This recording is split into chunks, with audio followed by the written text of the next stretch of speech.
Hello to my fellow KW stakeholders. Of course, it's Aaron Kaufman, Chief Stakeholder Evangelist out of Atlanta, Georgia, bringing you another edition of the My 401KW interview series where we're going to dive deep with some of our top profit share earners and stakeholder-minded associates. And today we got a great treat for you, an old friend of mine, Greg Schwartz out of Pennsylvania. How you doing today, sir? I'm good, my friend. I'm just smiling. It's good to see your face. It's a great way to start the week. So thanks for having me. Yeah, man. And, what better way to celebrate President's Day than to do a little live interview? I know a lot of our associates are also probably feeling some of the effects of profititis as we try to check for our profit share update from January, which will be happening imminently. But look, Greg, the reason you're on this call, not only, do you and I go way back, but I just have always loved the like-minded mindset that you've had around profit share and what it means to be a stakeholder. And I just love the way you communicated that for 4 years as a team leader. But before we get into that, I kind of want to dive into, who Greg is, what your background was before you got into real estate, how you joined KW, how you became a team leader. And then we'll start talking about profit share and how that sort of been a part of your life as well. But take us back when you were in, I guess, essentially corporate sales, was it? Or corporate a background in corporate business? Yeah. I graduated Villanova back in 98 and I fell into sales. I air quote that because back then sales wasn't really a profession you pursued. It's sort of what you fell into when your primary objective fell through. Yeah. Or if you have no objective, like I did with a sociology degree. But yes, I'm with you. Yes. Right. I was a communication arts major. They called it communi-cop-out at Villanova because it was a big engineering school. But I wanted to do TV and radio. I wrote for the paper. I did radio for the student radio station. And I thought I wanted to do TV and radio and get out in front of the screen. Took a lot of performance courses, which actually were a great bridge into sales because it taught you how to effectively build relationships, be confident in front of a crowd, connect with people, engage them. So it was sort of a good lead into sales. So I fell into sales and I spent 2 decades with 2 companies in telecommunication sales. I know we've got a few KW people that started in telecom, so shout out to them. Yeah. It was a grind, man, but we were in the greater PA region. I was in the mid-Atlantic. I was tri-state, and I was carrying a bag, as you would say. I was selling, and then I was leading sales professionals the latter portion of my years. So I was both out in front and then leading a group of sales professionals, but it was a wild ride. And so what changed? What sort of led you into looking at real estate? Did it something that you were intentional about, or did it just sort of happen as a relationship or an accident? Tell me that story. Well, it was sort of a mutual parting of the ways. It's funny in corporate, and I've said this before, they don't find a good way of finding a house for talent like we do in the world of entrepreneurialism. It's you have a job to do, and once they think maybe you can no longer do that task or that job effectively, you're gone. You're expendable. But in this world, we found a home for talent. So let's just say we decided to mutually part ways. It had been 14 years. I was working at Sprint, global company, enterprise company. So I decided to reach out to my network. My food chain, as one of my coaches at the time called it, my network, and said, "Hey, I'm looking for opportunity. Who do you know?" And it was coincidental that at the time, 2 people I'd met previously in sales, they had started an executive coaching company. And one of their clients was the person I landed with in real estate for a title company. And it was funny. It was just a small mom and pop shop. It was a 2nd generation title company. So I went from this global enterprise to this 12 employee company based out of Conshohocken. But it was fantastic. I was there for 3 years in title. And, I wore many hats: sales, marketing, joint venture operations. And it was great because you saw the immediate result of your efforts and your work. Yeah. And you were nimble, and I was working with the top 20 percentile of agents across every brokerage. And that's what gravitated me to KW ultimately. So what was it about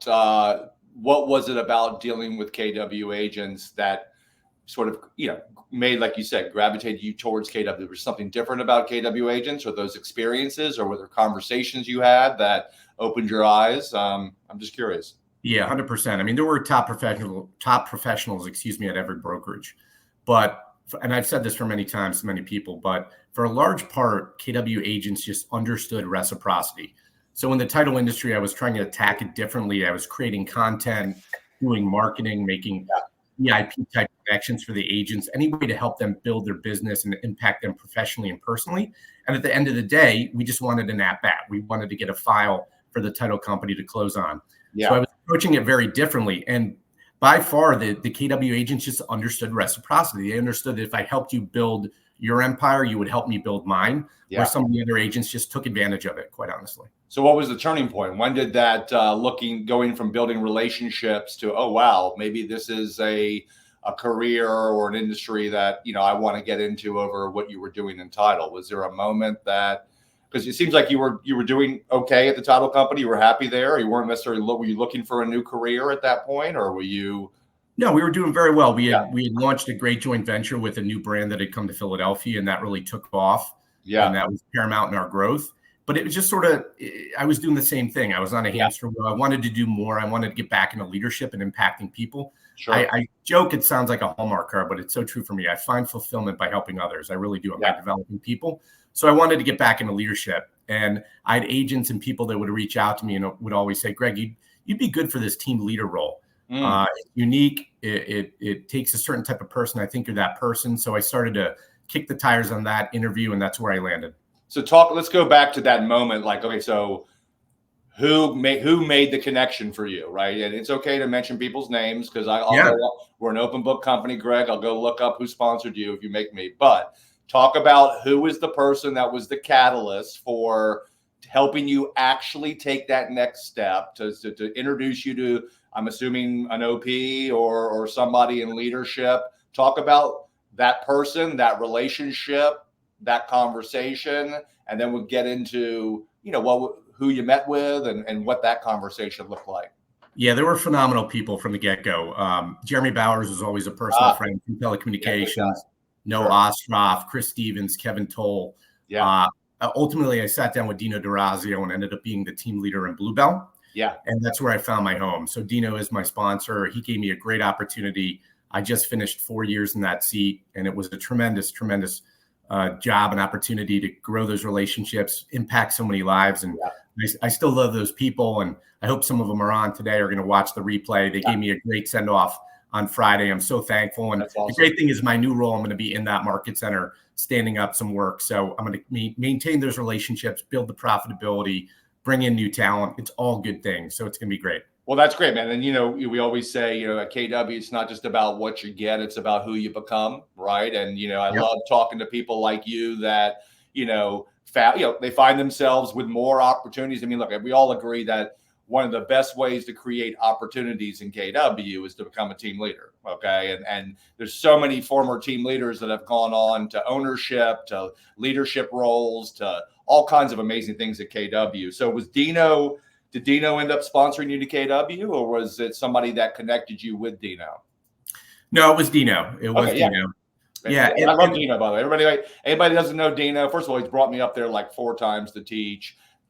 I mean, probably one of the best looking guys in KW is my feeling about the guy. He's pretty slick, but he's also real, humble, and he's the kind of owner that a team leader and agents should be grateful to be in business with, because as we know, Greg, not every KW office is created equal, and it starts with the best ownership group, a present OP who is committed to having an abundant mindset. Do you want to talk a little bit about your impressions, not just of Dino? I mean, obviously, when you decided to make the move into KW and in leadership, you had to understand the KW model, understand what your role was going to be. But I'm assuming that you also understood how important it was to be in business with somebody that was going to be as committed to growing the office as you were. And so Dino obviously met that bar and exceeded it in your experience with your team leader role there. Yeah.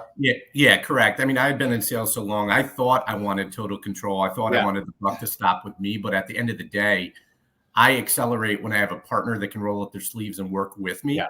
And it is so integral that you have a tight relationship with the OP team leader and be present and be involved and have synergy with mission, vision, and values. And we had that, which was great. That's awesome.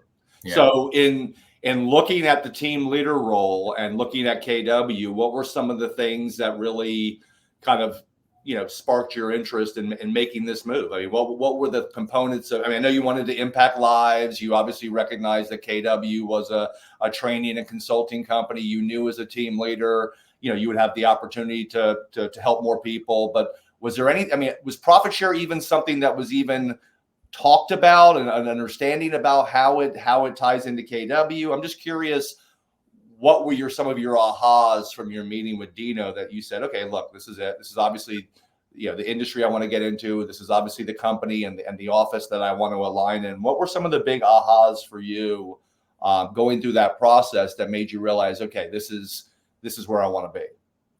Yeah, I mean, it's funny. Profit share was definitely in the conversation, and it needs to be with every recruiting or growth conversation, because that's the only way people are going to be purposeful or intentional about it, when they join. But I must say, it wasn't the chief catalyst at all. Sure. It was definitely, and it's sort of how I go about it. And we'll get into it today. Yeah. How it's sort of a passive, right, is the word, but it's unconscious. And it's just a result of your day-to-day activity and being a steward and champion of the brand. But no, it wasn't a chief catalyst, but it was certainly, it's funny, man. When I got my first profit share statement, it paid for my car insurance.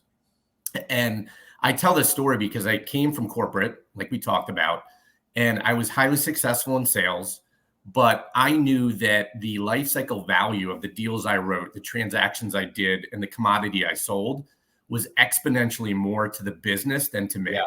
Sure. So when I joined this world, the fact I was getting a passive piece of payment for just helping us grow with the people we wanted to get into business with anyway. Yeah. And I was building wealth beyond the transaction. It was just mind blowing. And even though it was just, like I said, equated to my car insurance, and it's obviously grown, it was such a statement to me. And the team leader role, as you know, I mean, it's funny. I watched your YouTube channel. I mean, you've got OG after OG you've interviewed. I don't know if it's a national holiday because I'm a seafarer. I don't know what I'm doing here. I'm gracious. I'm privileged to be on the platform and be here with you today. But I got to look down at my notes. You had Sean Rawls, 1999, who was your OP, right? In Georgia, opened up the first Georgia Market Center. You had my girl, Cindy Dickerman, who got her license in 90. You had Mike Brody, who was a $10 million lifetime profit share earner. Sean's 7 figures. Cindy, I'm sure, is close to it. So, I've made 14,000 plus lifetime.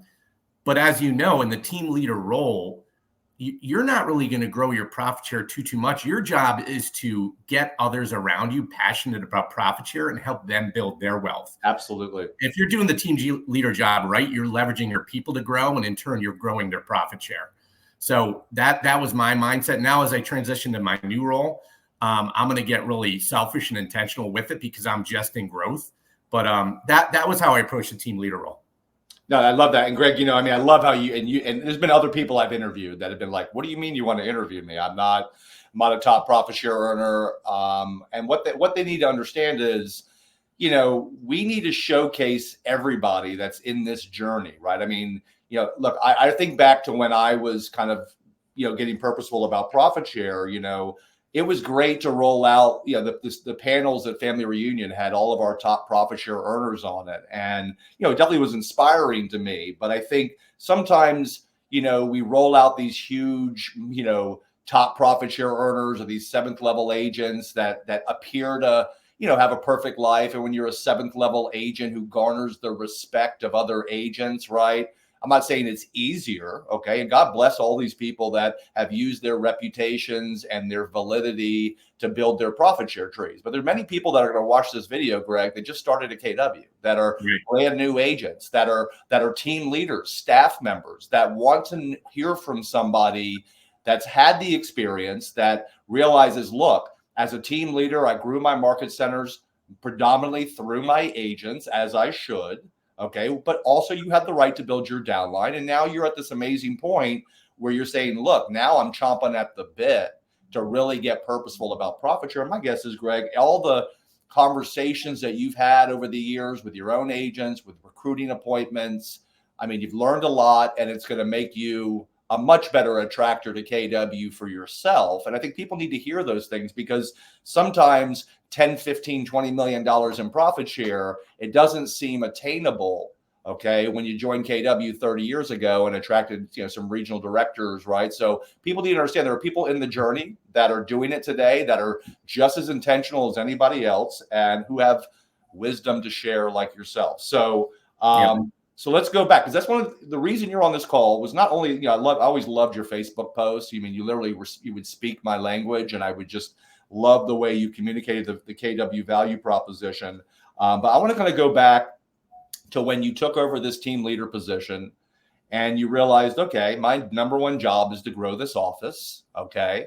I don't know if there was an aha moment for you where you realized that 80 to 90% of your agents in that market center didn't fully understand profit share or the opportunity or how, who you were and what your goal was. But talk about when you took over that market center, what were some of these conversations that you were having with the agents there? How did you kind of, and not to say that Bluebell wasn't doing well before you showed up, but I feel like the intentionality around profit share growth and buying into being a stakeholder at KW probably was something that really grew the longer, you were there as a team leader. But talk about, your mindset coming in, not really knowing a lot about KW, realizing, okay, look, I got to grow this market center through my agents or around them. How do I incorporate some of these conversations that I'm learning into the fabric of my market center? I'm just curious how that evolved and, what some of your conversations look like with your own agents and also with people that sat in front of you. And how did you communicate?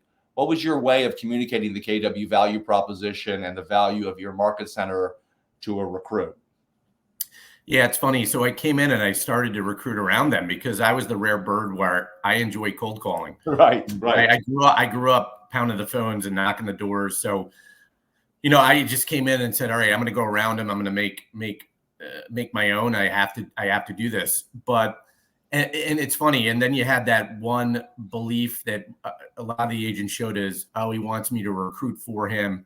So you had to be very delicate with how you approach the agent and making sure they understood it was win-win. Yeah. A first trigger I pulled was Gary Siegel's a great story in our area, in our region. His first profit share check, it was $13.25. And then I think he was the number 12 earner in all of KW in 2021 for profit share. But then people can't really gravitate towards that because that's a monster story, right? Yeah. So it was, how do I make this more about them? Because, so quite honestly, I just took my recruiting mentality and applied it to profit share. Yeah. Because, and you see my post. So I want to be more of an attractor than pulling, than recruiting, right? I want to be a champion, a steward of the brand. I want to be loud about our mission, our vision, our value, our people, the opportunity. It's an on-ramp to a tremendous opportunity, KW is. Yep. So I wanted to impress upon the agent that same mentality. Because what I found is these agents they're so confident in the listing appointment. They're so confident in the buyer consult because they're so confident about them. They know they're at the top of their game. They know that consumer should be working with them, period. So it was, how do I get them that same confidence through being an opportunity for others, being that on-ramp for the cooperative agent to join KW, right? And just have hard, honest conversations. I had a talk with a great co-op who recruited very well to her brokerage. And it was so simple. It would be, you know what? I really enjoyed working with you in that transaction. I'd like to work with you more. Would you mind taking a call from my manager or my team leader? And it was so simple. It was they were in that was at her former company, or is that correct? That was it. And she was without profit share, without maybe it was a spiff or a small bonus. She was growing what would be a downline at another brokerage simply by eliminating that limiting belief that I'm a recruiter, and she saw herself as just a collaborator, as an attractor. I liked working with you. And so it's funny. I taught a couple masterminds in the and I'm sorry if I'm getting all over the place, but no, dude, we have an hour here, man. Go crazy. Cool. Sure. So I taught a couple masterminds in the office about this, the mentality or the mindset around profit share. And one I did that I thought was effective. I had a couple top agents in the room, excuse me, and some newer agents.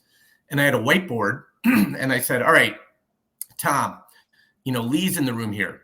Give me a couple reasons you're happy that Lee is a member of our market center or that you enjoy working with Lee. And we just started listing personality traits on the board or maybe value that she brought, whatever it might be. And we went around the room. And then I just simply said, do you have any cooperative agents you're working with right now that fulfill or maximize these personality traits. They carry themselves the way Lee does, that you would want in this room right now, that you would want in a mastermind on this topic, that you would want in our team meeting bringing energy. Well, then why aren't we talking to them? Yeah. So instead of being the recruiter, be an on-ramp to an opportunity for that person. Broadcast how happy you are. You yourself, the agent, you're an attractor. Yeah. You are a subject matter expert. You are an influencer. You take the confidence that you have in the listing and buyer consult and take it to the co-op and just straight up say to them, do you respect me? Do you think I run a good business? Well, if you do, why wouldn't you take a meeting with my manager? Because I've built that business at KW and I like and respect you. And I think as an entrepreneur, you should evaluate your options. And if you respect me and the journey I've gone on, I'd like you to be a part of it. Take a meeting with Greg. Just one way of saying it, but just changing the mindset from a pull to opening your arms and being an on-ramp to the opportunity, because we're all going to be stronger if you have those co-ops you're in those transactions with, inner masterminds, inner team meetings, inner community, bringing the energy, creating the culture, and we're just going to gain market share, momentum, profitability, profit share, everything. Well, and Greg, and I love the way you verbalize that. I would say that it probably starts with having a higher level experience at KW as an agent too, meaning, hey, look, you can be a master at all those conversations and scripts, but at the end of the day, you're recommending something that you supposedly believe in to someone you respect, right? So if the market center is not operating at a high level, or you're not having a high level experience, or you're not thinking and acting like a stakeholder and teaching classes and participating in culture and, participating in our training and following our models, my guess is that's also going to affect your desire to want to share that with people, right? So sure. I'm guessing, Greg, when you took over as team leader, a part of the process of growing that office and getting your people excited about profit share and attracting people there was showing up and showing them that, hey, we are that market center. I am that team leader who will be the first one in, last one out. We are going to build a market center that if you attract people to it, you're going to feel good about that, because you're going to know that this market center is functioning at a high level. And it's not a secret. Bluebell is one of the most profitable market centers at KW. And when you're in that kind of office, sharing that or attracting people to it becomes so much more authentic and organic and less of me wanting to make profit share. And so I think, is that something that, you talked about, hey, because you had to earn their trust as the team leader, first of all, right? I don't know what the previous leadership team was like, but, sometimes, when you take over a team leader position, the previous leadership team hadn't earned that trust of the agents there. But was that a part of these conversations? Was like, hey, look, I'm here to, obviously my job is to grow this office and to help close your referrals. But, I know you talk a lot about, hey, let's work together, not just to tell our story, but to make sure that we're delivering on it locally. I mean, how did those conversations go? Because not every agent at KW understands that they're a stakeholder, whether they like it or not. And if the more they participated in that, the more they would get out of this company, and probably the more compelled they would be to share it with other people. Is that a conversation that you found yourself having, challenging people to participate more in the office if they want to get purposeful about profit share, and also showcasing or sharing with them what your commitment was to the office and to protecting their referrals and delivering on the value?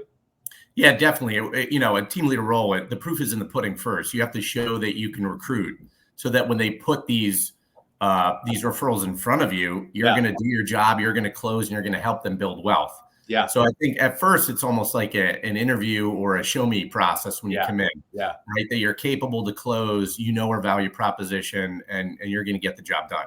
Yeah. And that's how you earn that respect. But yeah, I mean, my goal was to build, and I'm proud. Bluebell was the number 8 market center in the region in November for profit share. They fell out in December. They'll be back without a doubt.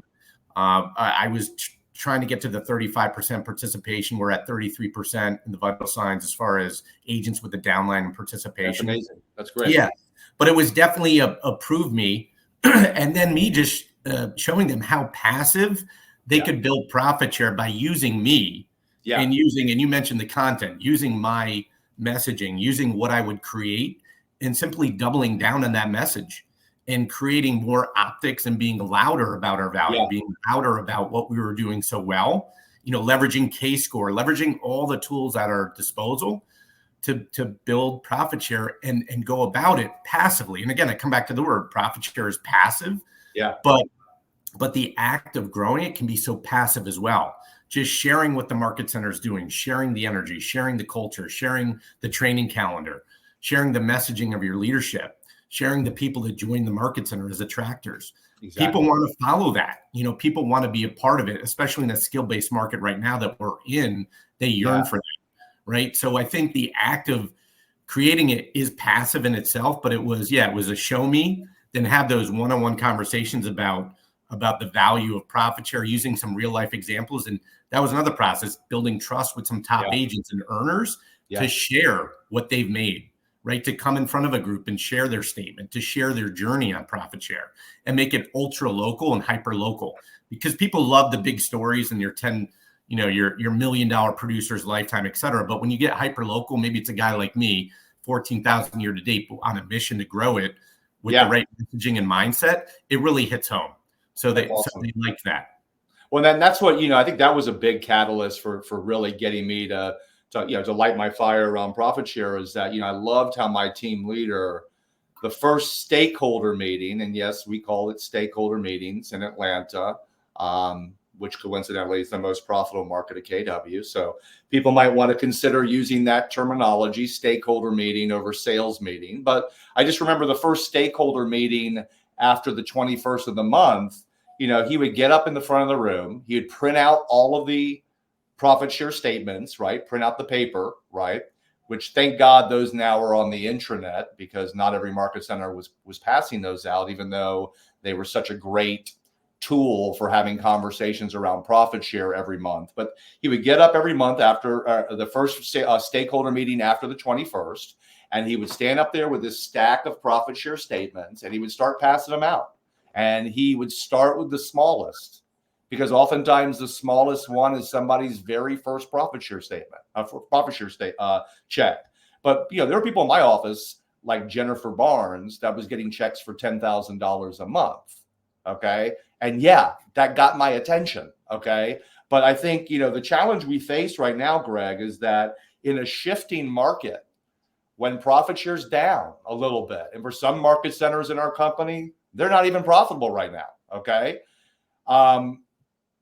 What I'm finding is that people are talking less about profit share right now in a shifting market because they're not very profitable. And then they think somehow magically, when the market turns back, everybody's going to be super excited about profit share and their profit share is going to blow up. And I always tell people, what if our founding agents, who, by the way, we were not profitable for the first 14 years as a company, what if that was their mindset? Hey, let's not talk about profit share because we're not profitable yet. And so you just changed out of that team leader position. And I would imagine the last couple of years have been pretty tough with the industry contracting. I know agents are dropping out of the business, profit share's down. Did you feel like, how did you offset sort of that mindset, or that negative mindset, or less motivated mindset around profit share as it was going down, to still encourage your people to see that vision for what we're building? Because that's my challenge, Greg, is that, I teach all around KW. Sometimes I'm teaching in offices that are not profitable. And I'm like, look, this is what it could be. Oftentimes, when I teach in an office that's very profitable, they're like, oh my God, we love KW. Now we know how to verbalize it.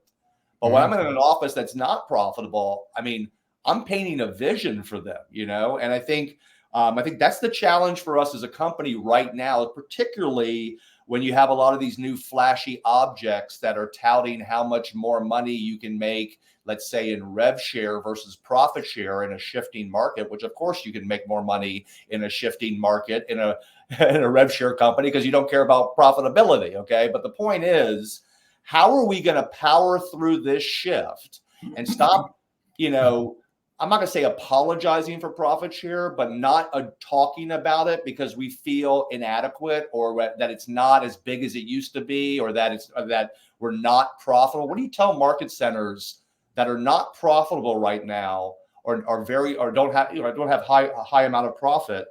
What would you tell them about the conversations they need to have right now to get people on board to make them more profitable? Because I've said for years, the money is not what inspires people. It never has been and never will be. If $2 billion in profit share is not enough to get your people off their butts recruiting, I'm pretty sure it's not the money. So what are your thoughts in a shifting market when profit share is down? How do you keep powering through with these conversations to make people excited about attracting people and getting purposeful about profit share, maybe when profit share is lower than it's been over the last couple of years?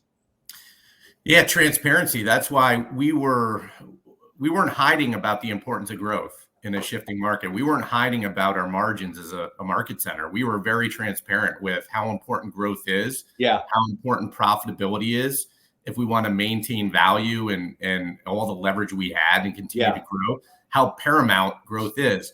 But that's why back to being passive, profit share for us was a result of the mindset and the activity, which was being loud about who we are and opening that up to others in a skill-based market. And what the agents needed was the community. And I'm sure if somebody watches this, they crush me on the 3 C's: culture, community, character. I use them a lot.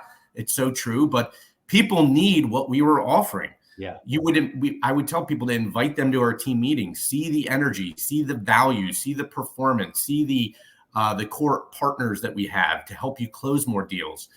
Come to our cultural events, come to our masterminds. We were the answer as a market center, what people needed in a challenging market. So it was just, the mindset was open up your network to the people that need it. Open up our market center to the people that need it, the cooperative agents that you're currently doing deals with. And then after they would come to the team meeting, after they would come to a mastermind, after they would come to a cultural event, after they would take a meeting with me and then join the market center, and then have the return begin to flow in as far as their performance, their energy, their attitude, everything in their business. Now they were the story that our agent was, and all they did was pull the curtain back. Yeah. And then profit share was the result. And then all of a sudden they saw the result in profit share, and then they could become intentional about it. Yeah. But it was purely, the thought was passive because the act was the importance of growth, how well positioned we were to be a partner and help the fellow cooperative agent at a time of need in a skill-based market, and simply open it up, be an on-ramp to that opportunity for your peer, and then profit share was the result. And it was purely passive. Love it. You're the man. I do like how you're talking about profit share is an effect of a bigger why, right? Yep. But everything starts with profit share. You agree, Greg? Meaning, correct. I know you're really big on culture and talking about that, but do you talk about why the culture is inherently different at KW and how profit share is the catalyst for our interdependent culture and what has always been an independent industry, right? Yeah, you agree? Without a doubt. I mean, it's the business owner mindset, right? And profit share is a big part of that. Exactly. And being a stakeholder, as you call it. Right. Without a doubt. Well, I would think, call me crazy. I would think post-pandemic in a shifting industry, at a time when our planet and our country seems to be more divided than it's ever been, to be at a real estate company, by the way, that has a physical space where you can actually go in and connect with people, where people are working together, right, and have an incentive to care about each other. I would think in a shifting market that would be more valuable. Yeah. 1,000,000%. And so here's what I want people who are listening and just in general, this is my message, right? If your profit share is down, you don't talk about profit share less. No, you talk about it more, because your profit share is down because too many of your people don't understand that it all starts with profit share, the conversation and the idea of profit share. This is why our culture is inherently different. It's why your top agents should be teaching classes and sharing their ideas. It's why you want to be bringing people into the office, because at the end of the day, this is our secret weapon. And yes, profit share, the money, is an effect of people being galvanized and buying into our interdependent value proposition. But the point I try to make to people is they're not going to get galvanized to buy into our interdependent value proposition if they don't understand why they should do it. And Greg, there are nice people at every real estate company. Okay. There are people that work together at other real estate companies. The question is, why is our culture different? And, I always tell people, look, I don't know the last time a natural disaster happened in Pennsylvania. I can't remember the last natural disaster that happened in Pennsylvania. But let me tell you something. When I'm in Fort Myers, Florida, teaching my class, or Joplin, Missouri, or God forbid, Maui, okay, after what just happened there, people start to realize how important the culture of KW is in moments like that. And I think sometimes when I go to markets like Philadelphia or Pennsylvania or even Atlanta, where there hasn't been a natural disaster, I don't think people fully understand the power of KW culture and why we're so inherently different until those moments happen. And I think it can be a challenge sometimes to communicate that to our associates when they haven't needed culture, right? And so, I would just say in this moment and this time in our industry, barring a natural disaster, I feel like this is when our value proposition is at its highest. And what we need, and look, I get it, man. It's all about gross recruits. But I feel like the next wave of profit is going to come from within. It's going to come from telling our story better to our own people and getting more of our agents to buy into it, to think and act more like stakeholders, because this is how we took over the industry back in 07 and 08. And if we can get more of our people combined with our technology and our vision to buy into our culture, which is truly our number one value proposition, I think we're unstoppable. But I feel like we're in a moment where some people don't want to talk about profit share because they're not very profitable. And I just want them to understand that that's exactly the opposite way you need to be thinking right now, right? It's about culture. Okay. But you can't talk about culture without talking about profit share and vice versa. You agree with that? I do. Yeah. And the culture, it's not a word that's in the ether, lost in the vacuum in the market center. We talk about disasters. You see the growth calls where people open up about personal challenge or disaster in their personal life. I had a lender I met when I was in title. He had a horrible family personal tragedy, and he lived out in a certain part of PA. I connected him to the team leader, my peer at the time, that services that market, who happened to be on the growth call about a tragedy in their market center. Drops what he's doing, and now he's connecting him to their in-house lender, and he's going to work to get this gentleman a job. No questions asked. Amazing. That's just who we are. We're innately driven to help people, and it's so cool.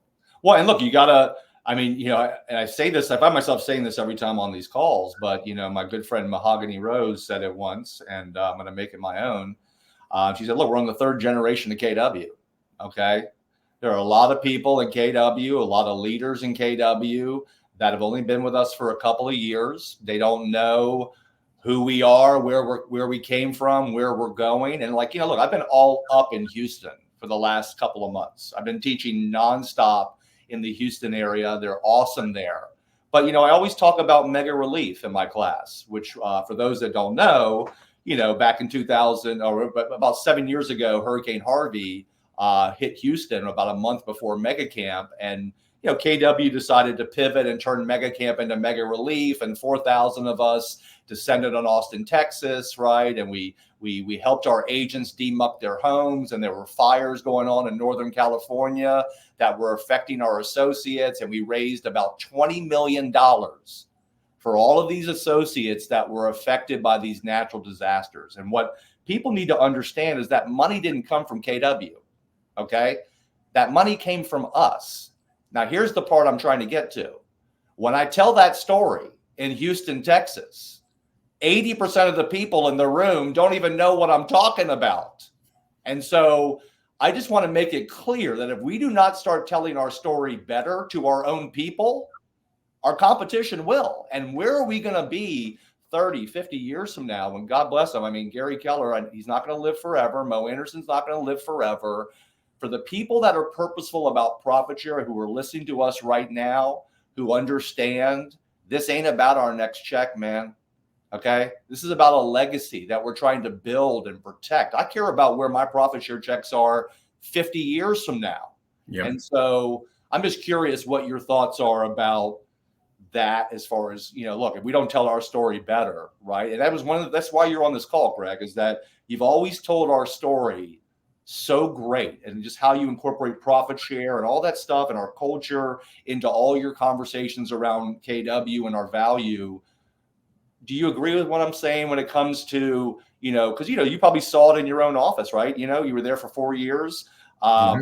If you weren't telling our story for the 4 years that you were there, I don't think that market center would be where it is today. Yeah. Agreed. No, you did such a great job when you came out to Temple Ambler, and yeah, that was great. The majority of your program was our story, the interdependent model, right? The empire builder mindset, the business owner mindset, and profit share was a piece at the end. Exactly. But I think it's so important that people understand how the model was created, why it was created, with Gary losing the agents to Remax and creating that stakeholder mindset. Yeah. And that's why when we present, we're transparent in those team meetings about the importance of growth, the P&L, the books, the margins off of an agent, why the model is at a KW, why you have many agents. And that's why we just pull the curtain back, because it's so important that people understand that you're all a stakeholder in the market center. You're all a business owner within the business. And we need to have that mentality and grow through one another and together grow our profit share. So in your recruiting appointments, obviously these were much more, business consulting type meetings, but did you talk about some of that stuff in your recruiting appointments? I'm just curious what that would look like. What would take us through what kind of your recruiting appointments look like, how those consulting conversations went, and then maybe also how you're, kind of incorporating some of the KW value proposition into those conversations. Yeah, I mean, a lot of the initial recruiting conversations are more of a needs assessment, dialing up the gaps or in their business, their needs, right? But at the end, when we're very serious about getting into business together, it's almost we talk about growth and how are they growth minded? Does growth excite them? And especially in my new role now at Global Living, where we're going to stand this up fresh. So it's so exciting, and I have those dialogues with the potential recruit. Like, are you in it? I want to ask you a question. Are you in it? Do you think you're an attractor? Do you think you're someone we can build through and we can build a culture and energy around? I love that. And they get excited. And then that leads to the conversation around profit share. Oh, by the way, did you know you can be rewarded financially by helping us grow simply with the best people? The most reputable people, highest characters with the best behaviors, because that's who we want to get in the business. People like you. And if you think you can be an attractor and you're someone we can grow through and with, let's roll the sleeves up and let's go and let's build a rocket ship and make it special. Awesome. So that's where, when we get into the growth mindset outside of their business and the type of people they like to surround themselves with and what they need in that mind share, in that culture, in that community, right? What type of office environment or work experience helps accelerate their growth and their performance. That's where we get into the growth minded mindset. And then we tie it back into, are they an attractor? Who should we be talking to like them? Who do they know? Almost lining up those referrals before they've even signed the docs to join the market center, because they're so excited about how it went with them. They can't wait to go tell this story to other people. And again, be that on-ramp to the opportunity to help them. So it's definitely a part of the conversation, and it ties in even before they've joined the market center. Yeah, I heard a great quote once, Greg. They said, someone said, retention starts in the recruiting presentation, right? And I think sometimes, some of our leadership gets so caught up in the business consultation part of it that they don't set the foundation for what it means to be a stakeholder, culture, profit share. So I love that you are setting that stage. And in many cases, it sounds like even asking, not necessarily for a referral the day that they're there, but laying a foundation for this component of the business model that is KW. Hey, look, get intentional. This is how it works. This is why you want to do it. But, I think a lot of times I hear a lot of our people say, no one talked to me about profit share when I joined. Nothing was said about it in the onboarding process. And I just love how you are, you got to have this conversation from day one, because oftentimes we just assume that people understand it. But why would they understand it if no one's talking about it, right, in the office? So I love how you lay that foundation down. Yeah, I never understood that. That was a head scratcher. And there are many people I'd come across that didn't understand profit share, didn't know what it was, didn't know who what a sponsor was, and they were a member of the market center. Yeah, not ours, but a member of a market center. Yeah, and you can't expect someone to be intentional or be a partner or have that mindset if you're not already getting out in front of it and creating that value and having to talk before they do it. And that's why I think as a team leader or anybody in leadership, you need to, I think the first thing you do from day one is try to figure out, do the people that are in this market center even know who we are and why we're different? Because the truth is, Greg, if they don't get it and they're not buying into it, and you're adding people on top of this foundation of people that don't get it, I mean, it's not going to me, be the most sustainable market center. So, are there any particular questions that you love to ask a recruit to kind of open the door up to diving deep with them? I heard a great line from Karen Prawl, which a lot of people love in KW, who I love. She says, what's next for you? What's next for you, right? What are some of those questions you ask to dig deep with recruits to really find out what their most important things are and why they're considering or even in front of you at that point? Well, I love just starting with, why they're in this profession, period. And, why they do what they do, what makes them happy doing it, and, what an ultimate goal or ultimate satisfaction in the career endeavor looks like and how they expect to get there, and just sort of tell the story. Yeah. Because you can do any job out there, but when you're really passionate about this career, you have a pretty good idea why you got into it and what the expected output is. And you think you know how you're going to get there, but that's where we come in and we partner with to sort of plot that journey together. Yeah. But I mean, for me, it's very casual. It's very conversational. It's not scripted. It's really just creating that relationship. And it's funny. I asked my wife, so she took the kids, they were skiing yesterday, and I forget if you opened this up, how your self-proclaimed title, right? Yeah. So I said, what would my self-proclaimed title be? Like, what would I be? And she said, the builder of relationships. And I thought that was super cool. Yeah. Because that's what it's all about, right? It's that, and the trust triangle. I always come back to it, right? Empathy, authenticity, and logic. Yeah. That's what you do, but you do it conversationally. And my coach back in the day said, relationships are the key to success, and everyone started with a dialogue. Yeah. And that's how I approach it. I love that. And I would imagine as a team leader, the most important relationships are with your top agents, right? Because I know if I was a team leader, I would much rather be fielding warm leads being handed to me by my top agents versus having to cold call people to build my market center. Yeah. Yeah. I was really proud by the end of that role. I saw more agents inviting cooperative guests to our meetings. I had more referrals that were coming in. Yes, we had built that relationship, that trust. They've seen the proof in the pudding, right? And they knew our value, and they knew that they were the story.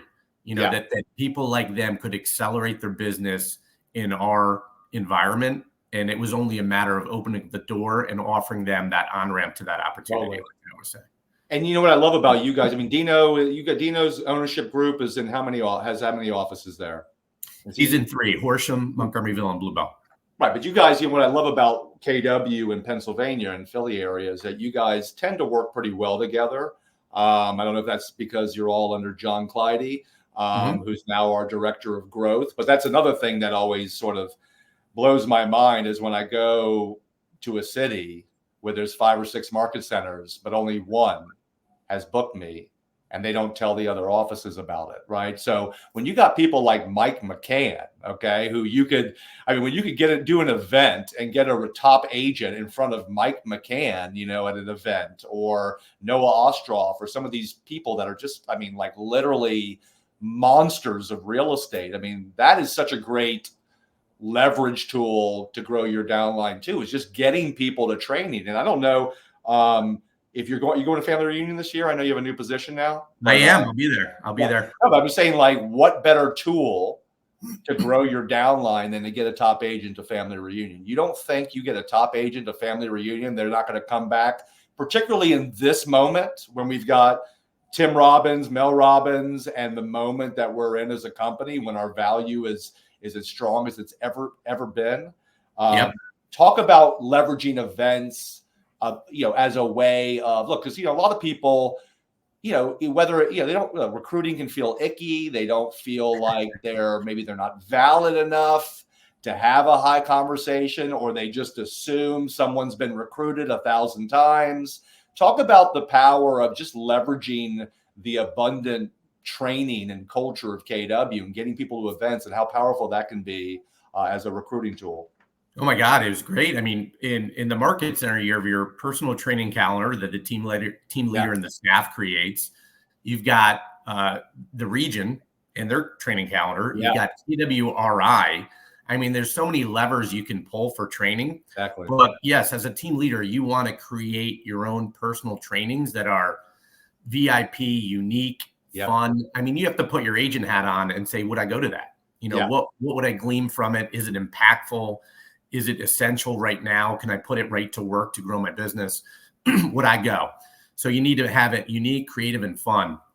And that's what I love. So this new role I'm going to be in. I mean, we talk about top agents. In Bluebell, we had the top agents, and we were ripe for disruption. We had new shiny brands coming to market. They were coming at top talent. When you want to grow, you want to grow with movers and shakers, and we had those. Yep. So too often I was on the defensive, and retention is a big part of growth, right? Yep. You can't grow without retaining your base, like you said before. So a lot of times I was on defense, and now I get to be the disruptor because we're going to start something fresh, and I get to hand select the individuals we're going to get into business with and build the energy and culture around. And doing it with Noah Ostroff, doing it with David Krieger. I mean, people that have, been in the business close to 40 years cumulatively. They've impacted thousands and thousands of lives and scaled big businesses. It's just exciting. So it's the opportunity and the people. And that's been my track record when I've made decisions like I got into business with Dino. But no, it's paramount that you have training and you have events that attract top talent, and it's what's in it for them and how can they take it and apply it immediately, that it's actionable and impactful to grow their business. I love that, man. And another great saying I've heard at KW is people leave KW for the same reason they join. Okay. So if you tout your culture and your training as your value proposition and you don't deliver on it, then they're not going to stick around. But on the flip side of that, Greg, if you make price your value proposition, there's probably going to be a better price proposition coming along down the road. And look, I get it, man. In a shifting market with all these new flashy objects, the industry is compressing our agents' commissions. It's compressing how much money our owners are making off of each agent. I understand the need in some places to reduce our caps and things like that. But, I was just thinking about a class I taught a couple of weeks ago where I'm just going to say they reduced their cap to $10,000. By the way, their average sales price is over $400,000. Okay. Now I started to talk about it like, every time I ask what the cap is, because I want to talk about some things, I'm always like, okay, look, I know the math. In Atlanta, the cap is 18. The average sales price is 250. And we are giving back millions of dollars of profit share. This market center has a cap of 10,000. And they're not very profitable. Right. So what I want to say is, one of the things I tell the agents is this, and I hope the owners that hear me say this will appreciate it. I was like, look, that's an amazing cap, but you better grow your office more if you want to keep that cap and make your market center more profitable. And I think agents need to understand that if your market center reduced your cap, okay, they did that because they decided that was something that they needed to do to be more competitive. But as a stakeholder, you now need to understand that you're getting less money per agents. And if you want to keep that really nice office you got, if you want more training and better opportunities and better Christmas parties and happy hours, you better start putting your stakeholder cap on and realize I better grow this office more if I want to keep that cap and I want my office to be profitable. So guys, you can't have it both ways, right? You can't be like, oh, we want our cap reduced and then be shocked when you're not profitable. Okay. It's like, right. Yes, you want to keep your agents, but now they better start growing this office if you want to generate more company dollar and be more profitable. I'm just curious, did Bluebell have to reduce its cap, or did you guys do that at some point? No, we are steady Eddie. Yeah. No, steady Eddie. Because that's the thing, right? In the absence of value, price is the only option. And there is no absence of value in that market center. Right. And market centers that tend to reduce their cap. And it's not a blanketed statement here. I'm just saying, I'll just say it differently. Maybe raise your value instead of reducing your price, right? Because to me, in this moment, okay, look, we're going to have a huge thinning of the herd, okay? A lot of people that drop out of the business are not going to drop out of the business because their cap has been reduced. I mean, or they're not going to stay in the business because their cap was reduced. They're going to stay in the business because they're getting the best training, support, models, systems, and technology, right? So lowering your cap can be a good, temporary moment to stop the bleeding, but long term, who are you in business with? What kind of people are you retaining in your office who might only value the price reduction as the value, right? Because where will they be 2-3 years when the market comes back? They're either going to be out of the business or they're just going to go to a company that gives them a better price because they really never took advantage of the value that we offer here. Yeah. Agreed. When I had Gary Siegel on back in July, we had our growth. I'm interviewing him, just so you know, in a couple of weeks. Very cool. Yeah. So he came in for a growth committee back in July of 22, and it was amazing because the same day he came in and I did this post, Gary Keller sent an email about the passing of a dear friend who was a mentor and coach to him, Bain Henyon. So I immediately went to Bain's Facebook page, and he had a quote on his page from a Dr. Joe Dispenza. So I grabbed the quote, and it was funny how the quote just reinforced my mindset as it relates to growth being the active part of profit share being the passive piece. Yeah, totally. And it said, when our behaviors match our intentions, when our actions are equal to our thoughts, when our minds and our bodies are working together, when our words and our deeds are aligned, there is an immense power behind any individual. So to me, it just completely summarized when we had that training. Yeah. And the mindset of being intentional about growth, being intentional about helping others and being fulfilling others and being that on-ramp to an opportunity and being in line with profit share being purely passive and being ultimately a reaction to that intent.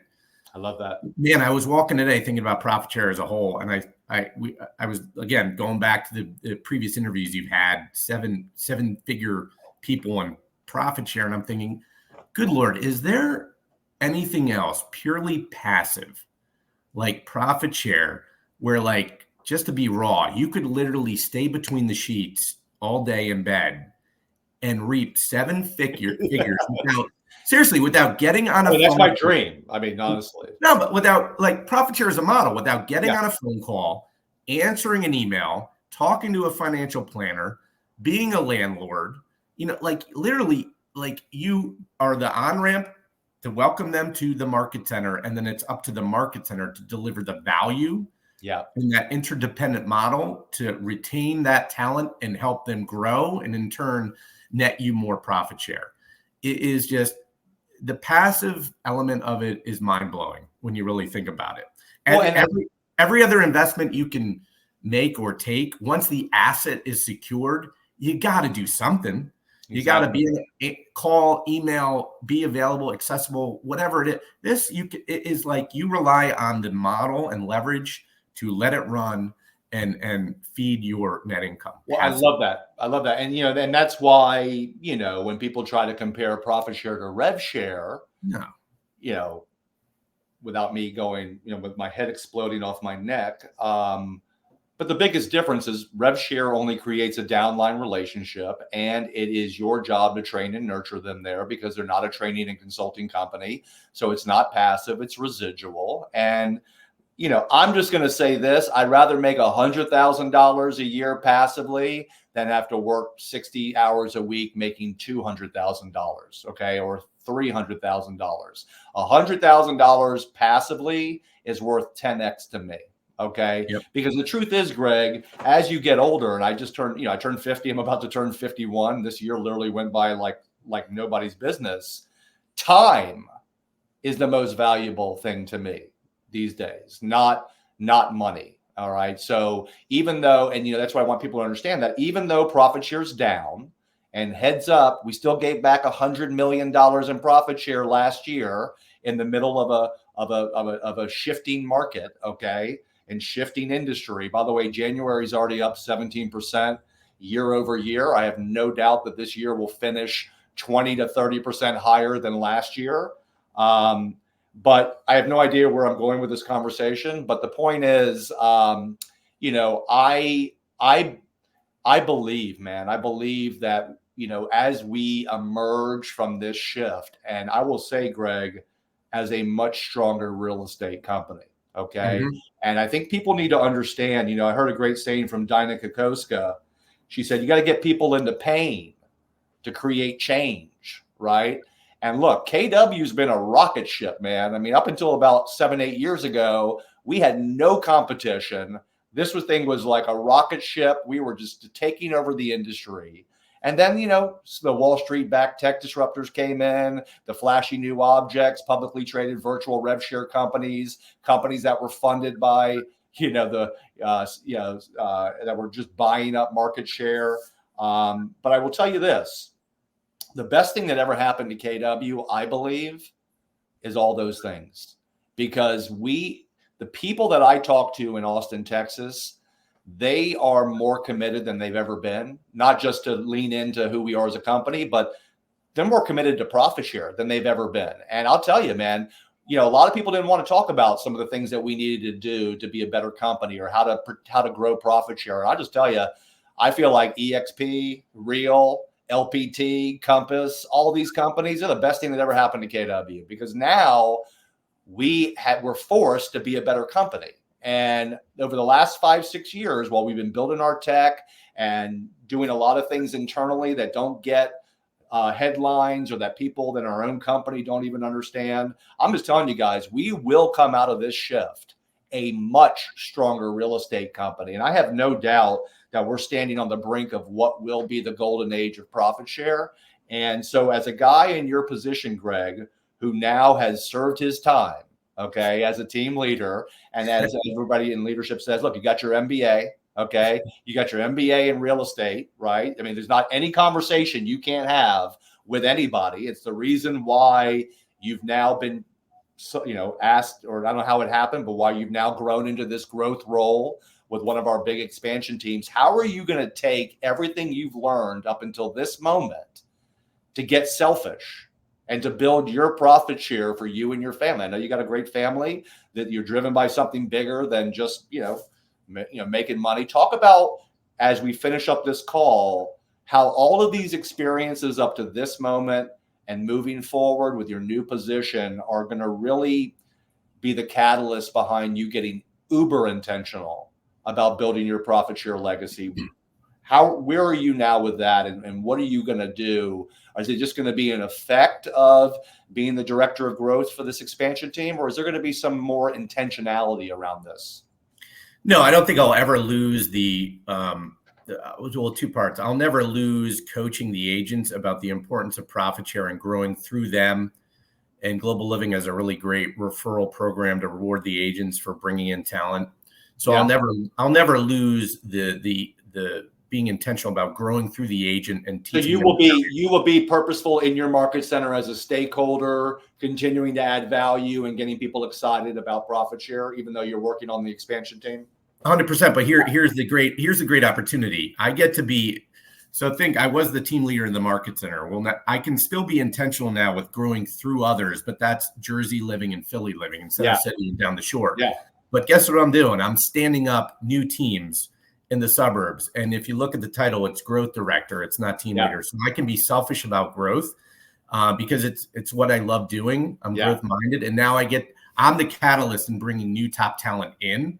So Yeah. I'm gonna get more purposeful and intentional about getting people directly into my downline. Amazing. All I'm still growing through others and teaching them the value of profit share and helping them build wealth passively through profit share. Perfect. And those teams that are already stood up. So it's a great dual threat.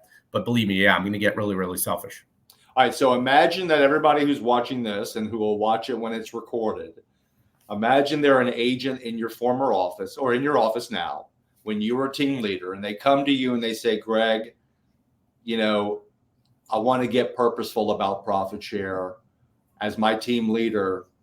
What do I need to do? What's the mindset? What are the steps? Let's leave this as our parting shot. You're talking to somebody who has come to you as a team leader who wants to get purposeful about profit share. What do you tell that person to do? Again, I have the conversation of, well, why are you here? Why did you choose this market center to hang your license and partner with us? What is it we provide you that satisfies you and provides you a platform to grow? And then we just talk about their business and how they've accelerated their career in the market center. The mind share we have, the masterminds, everything that the market center provides them to grow. And then we just talk about the people they know in real estate. Well, in this skill-based market, what we've provided you to future-proof your business, don't you know people that need what we offer? Don't you want to gain fulfillment by helping others? Yeah. Don't you want those people in our meetings? Don't you want them in your direct orbit? Now, you've done a deal with them. Don't you want to do more deals with them? And more importantly, don't you want them in the meeting you're in here, helping them, collaborating with them, growing together? And it just becomes a logical answer at that point. So what if I don't feel comfortable trying to recruit them, or if I don't, I feel like it's kind of icky because they know I'm a KW person and they think that I'm just trying to recruit them. What can I do to kind of overcome that limiting belief and or create an action step? What's the best way for me to get them in front of you without coming across like I'm being recruiting, trying to recruit them or salesy? Yeah, sure. I mean, the first part is the limiting belief is the word recruit. Yeah. That is you pulling them to where they would be better regardless. Yeah.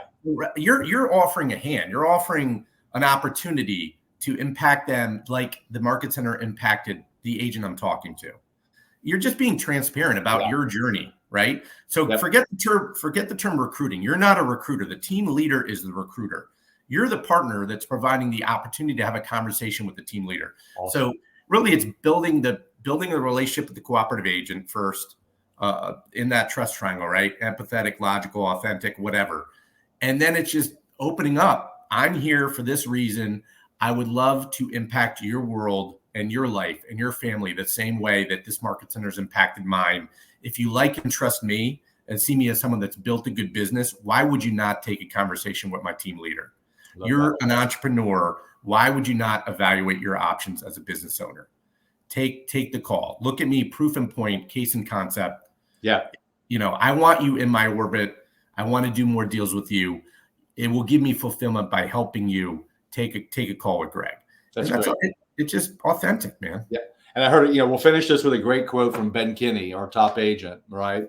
And he said, look, when you offer the best service, you owe it to people to have them work with you, right? And I think when you are a committed agent and you operate with a high level of integrity and you covet the customer experience over the check, and you operate with a high level of integrity and you communicate great, all that great stuff. I mean, it should compel you to want to help people, right? And when people always say to me, well, how do I recruit? Well, how do you sell houses? Okay. I mean, literally, like, right. You just go around telling everybody, you're a real estate agent. No, you get into relationships, you provide value, you take mind share, you either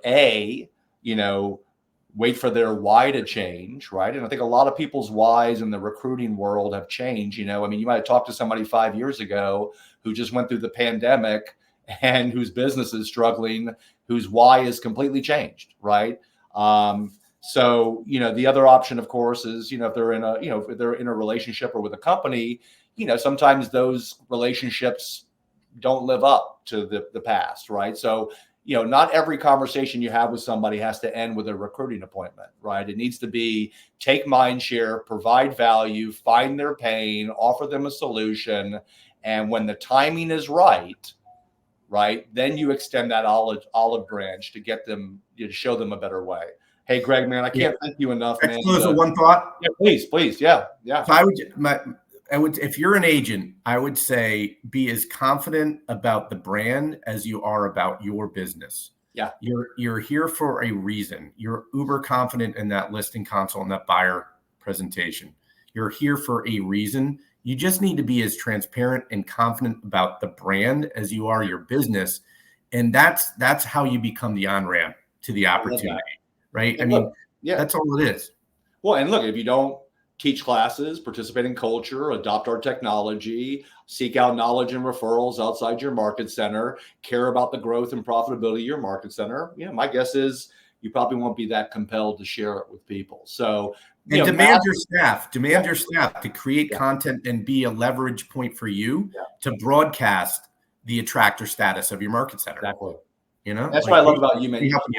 Your conversations on social media are not recruiting conversations. What you're doing is sharing the value, right, at a high level. And the people that value that tend to gravitate to your market center and to you. And that's what I would do. I would show the agents my messenger and go, look at the people that are hitting me up on DM that I don't even know that just follow me and see the value. You can do the same. Just double down, share what I do, and you'll grow your profit share indirectly.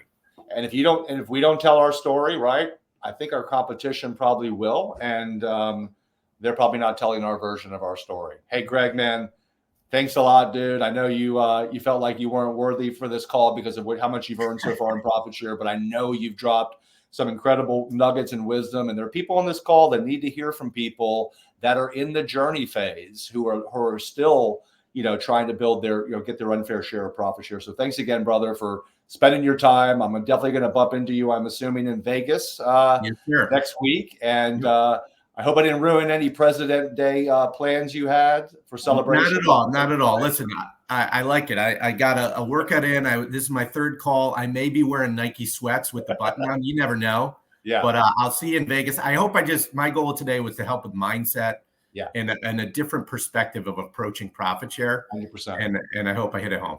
You did, brother. Appreciate you, man. All right. Take care. Later. All right.